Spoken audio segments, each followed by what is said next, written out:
맹수 마을. 우와, 코끼리다.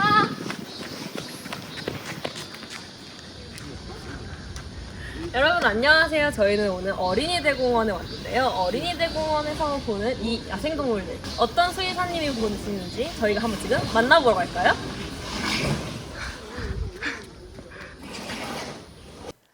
오늘 인터뷰 응해주셔서 정말 감사합니다. 혹시 자기소개 먼저 부탁드려도 될까요? 네, 안녕하세요. 저는 지금 서울 어린이대공원에서 진료수의사로 1년 조금 넘게 일하고 있는 하민종이라고 합니다. 네, 반갑습니다. 네, 혹시 그러면 하고 계신 일이 어떤 일인지 간단하게 설명할 수 있으신가요? 네, 저는 지금 진료수의사로 지금 업무를 하고 있고요. 서로 싸우거나 다치거나 이럴 때 봉합이나 간단한 수술은 기본적으로 한 일주일에 한두 건 정도, 루틴하게 하는 일은 구충제, 저희 강아지, 고양이 같은 반려동물들도 한 달에 한 번씩 구충제 하고 하는 것처럼 대신에 여기는 많죠. 예, 지금 500마리 정도 되는데 그 500마리 구충제를 한 달에 한 번씩 이제 지어서 심장사상충도 짓고 예, 내부외부 구충제도 짓고 시즌마다 시기가 되면 예방접종도 꾸준히 해야 되고요. 그런 루틴한 일은 그 정도고요. 그 외에 사고 나거나 갑자기 쓰러졌거나 난산, 그리고 말 같은 경우에 산통, 이런 처치는 일 있으면 진료를 하고 있습니다. 혹시 선생님께서는 이 직업을 선택하게 되신 계기가 있으실까요?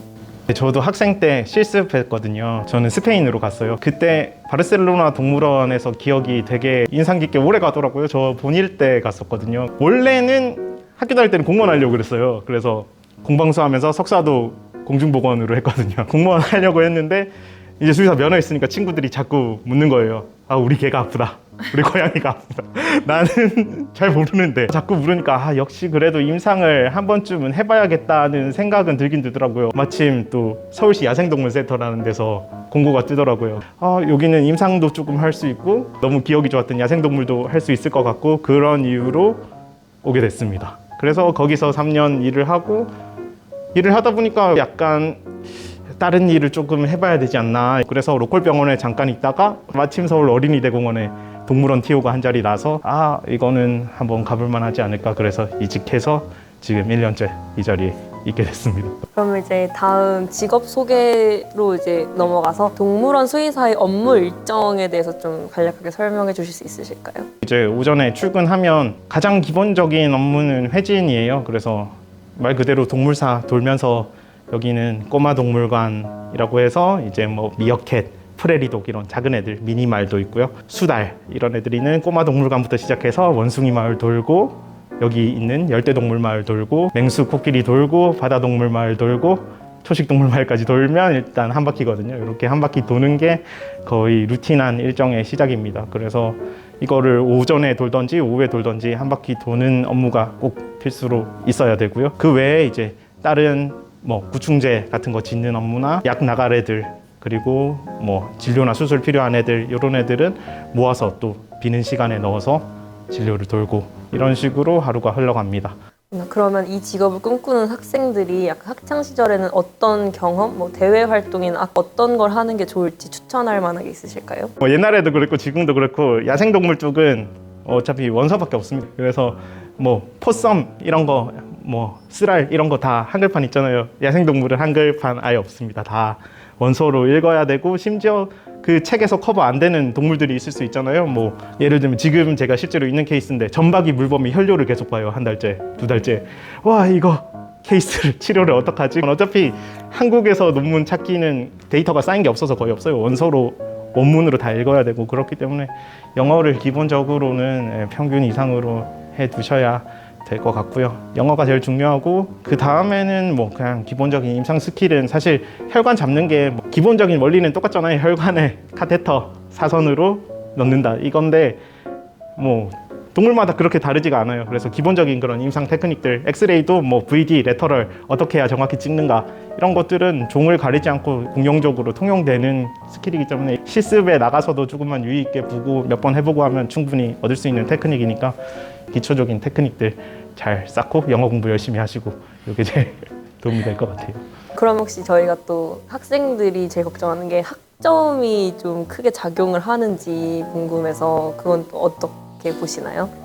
이게 학점이 작용을 하려면 일단 경쟁이 치열한 어떤 회사를 들어갈 때 이 둘 중에 누가 더 나을지 모르겠다 이럴 때 이제 학점도 보고 토익도 보고 하는데 야생동물은 사실 뭐 많이 알려져 있는 사실이다 보니까 페이가 그렇게 세지가 않기 때문에 지금은 로컬 임상보다 훨씬 어떻게 보면 페이는 낮아요. 그래서 경쟁이 치열하지 않습니다. 그래서 학점은 걱정을 전혀 안 해도 대신에 이게 공공기관 아니면 공무원의 동물원들이 거의 다 속해 있기 때문에 들어올 때 저는 NCS라고 그 공공기관 입사시험 그거는 공부를 해야 되고요. 그 NCS랑 전공시험 이렇게 치거든요. 그래서 저도 국시 친 지 한 6, 7년 만에 다시 막 공부하려니까 그때 좀 약간 현타가 조금 하지만 시험 잘 쳐서 들어왔습니다. 동물원 수의사로서 약간 동물 복지에 있어서 가장 중요한 거는 무엇일지?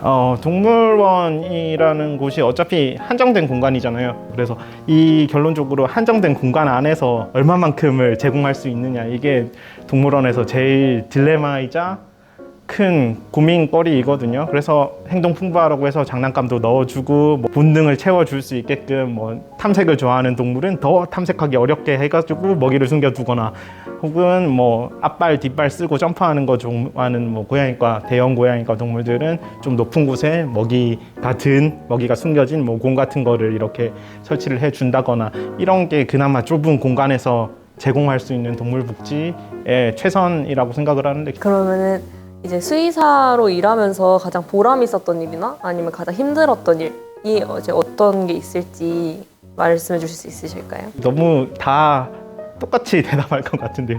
수의사로서 제일 보람 있는 일은 이제 동물을 살렸을 때가 보람이 있습니다. 제일 보람이 있어요. 실제로 반대 질문도 너무 대답이 뻔한 것 같은데 열심히 치료했는데 안 됐을 때 폐사를 하거나 뭐 하늘나라 갔을 때 이때가 제일 안타까운데 사실 수의사로 살면서 이거를 어떻게 보면 기회로 삼아야 된다. 기회라고 하기는 좀 단어 선택이 그렇지만 이걸 얘가 그냥 폐사를 했어요. 수술이나 혹은 진료를 하다 그럴 때 그냥 너무 안 됐다. 왜 안 됐지? 이렇게 그냥 자포자기하는 수도 있지만 뭘 잘못했을까? 어떤 프로세스가 잘못돼서 혹은 어떤 처방이 조금 어긋났기에 얘가 폐사를 했을까? 계속 고민을 하면서 다음번에 같은 실수를 하지 않도록 하는 거 이것도 되게 중요한 거거든요. 이게 진짜 어떤 좋은 수의사가 되는 가장 빠른 길 중에 하나인 것 같아요. 그러면은 그렇게 치료하면서 제일 기억에 남았던 동물이 있으신가요?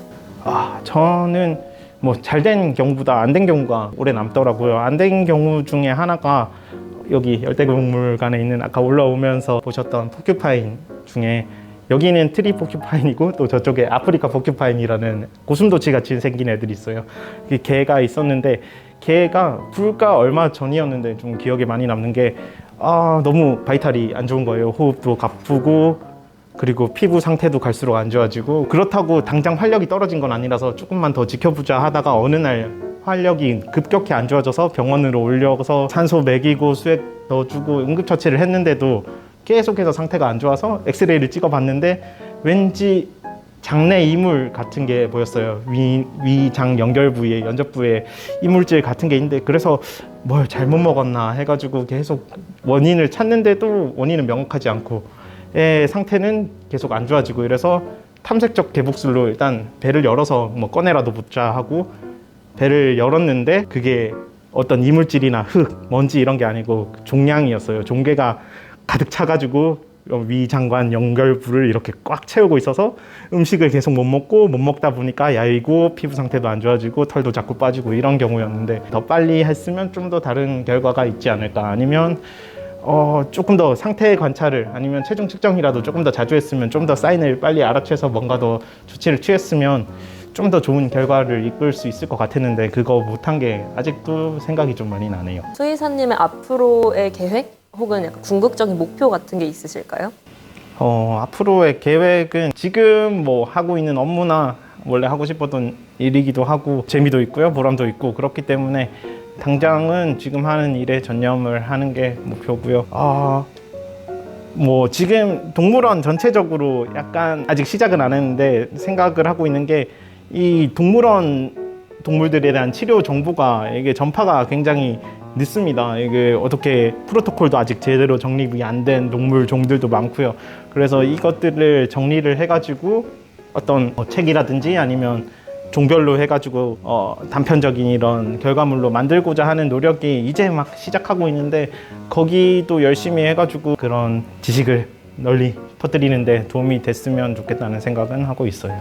그 입사하실 때 되게 많이 공부를 하셨다고 하셨잖아요. 그러면은 최근에 혹시 공부를 어떤 걸 하고 계시는 게 있는지, 그리고 원서 외에 약간 활용하시는 공부하는 자료가 있는지 있으실까요? 공부는 계속 해야죠. 하고 있고요. 예전에는 진짜 야생동물 센터에 처음 일할 때는 우리나라에는 교과서는 없지만 이제 외국도 이제 막 이게 오래된 게 아니다 보니까 2010년 넘어가지고 드디어 와일드라이프에 대한 교과서라고 할 수 있는 교과서들이 나오기 시작했어요. 그래서 그거 처음부터 끝까지 그냥 시간 날 때마다 해가지고 정독은 막 1회독하고 2회독하고 했는데, 지금은 케이스 만날 때마다 제가 뭐 모든 종에 대해서 모든 정보를 다 알고 있는 건 아니다 보니까 그 케이스에 해당하는 자료만 선별적으로 찾아서, 예를 들면 뭐 아까 전에 말씀드렸던 점박이 물범이 혈뇨를 본다 그러면 마린 마멀 메디슨이라는 또 교과서가 있어요. 거기서 비뇨기계 유리나리 쪽 가가지고 그쪽 찾아보고 공부하고, 그 정도로 그냥 부족한 부분을 조금씩 계속 채우고 있는 그 정도로는